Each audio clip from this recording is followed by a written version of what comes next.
So பல்லுவில் இந்த மாதிரி இந்த ஃப்ளோரல் நமக்கு சைடில் வர ஃப்ளவர்ஸே அப்படியே பல்லுவில் கவர் பண்ணியிருக்கும் பல்லு போர்ஷன். இந்த கலர் சார்ட்டும் அவைலபிள். நல்ல சூப்பரான பல்லு டிசைன். பாடி ஃபுல்லாமே உங்களுக்கு இந்த கோல்டு காயின் மாதிரி சில்வர் ஜரி கோல்டன் ஜரியில் புட்டா கொடுத்துருப்பாங்க. ப்ளவுஸ் உங்களுக்கு இந்த மாதிரியான ஹெவி ஃப்ளோரல் பேட்டர்ன் ஃப்ளவர்ஸ் குட்டி குட்டி ஃப்ளவர்ஸ் நிறைய வந்துடும். அதுலேயும் உங்களுக்கு இந்த கோல்டன் பூட்டா இருக்குது.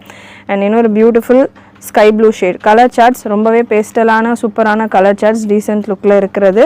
மிஸ் பண்ணாமல் புக் பண்ணிக்கோங்க. அண்ட் டிஷ்யூ ஃபேப்ரிக்கில் நல்ல ஒரு ஸ்டைலிஷான சாரீ டிஜிட்டல் பிரிண்டட் பேட்டர்னில் beautiful pretty colour chart. Price just 599 மட்டும்தான். ஒரு நல்ல சில்க் பேட்டர்னில் உங்களுக்கு இந்த சாரியை கிஃப்டிங் பர்பஸ்க்கும் நீங்கள் கொடுக்கலாம். இல்லை வீட்டில் எல்டர்ஸ் இருக்காங்க, இல்லை எனி ஏஜ் குரூப் வேர் பண்ணலாம். கிஃப்ட்டு கொடுக்குற மாதிரி கொடுத்தீங்கன்னா 599க்குலாம் செம்மையான சாரீ. கலர் சார்ட்ஸ் அண்ட் இந்த ஃப்ளோரல் பிரிண்ட்டும் டிஃப்ரெண்ட்டாக இருக்கும். உங்களுக்கு ஒரே மாதிரி இல்லாமல் இந்த ஃப்ளவருடைய பிரிண்ட்ஸுமே டிஃப்ரெண்ட்டாக இருக்கும். ப்ளவுஸ் உங்களுக்கு அப்படியே ரன்னிங்லேயே சேம் ஃபேப்ரிக்லேயே நிறைய ஃப்ளவர்ஸ் வர மாதிரி இருக்கும். ப்ளவுஸ் போட்டு இந்த கலெக்ஷன் உங்களுக்கு பிடிச்சிருந்தது அப்படின்னா நம்ம சேனலை ஃபாலோ பண்ணிக்கோங்க.